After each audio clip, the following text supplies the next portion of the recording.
بچه میشونم دی ویدیو خیلی خفن با ما داشته باشیم و دارک.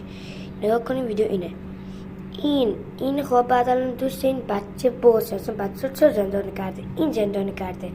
بعدتون میگین نه این زندان نکنه، این کلی رو میبینید دستش معلوم شد. بعدتون میگه یه چیز دیگه دستشه، ولی نه اینجا دارکتر میشه. بریم الان نشونتون میدیم. الان نشونتون میدیم. خب بریم وای میمیرم وای مردم نه. خب اوی مردم وای نه اوی خدا. خب الان رسیدم دیگه یک شد اونا رو بکشم. خب این کلیلشه، این کار همین کلیلشه. اگر الان میرم این کلیلشه دی، بعد بگین دارکه یا نه، بعدم بگین من دروغ میگم. الان من نگاه کن فقط نگاه کنین و این های درست منو میدنه. واو حالا ایشو اونو برسم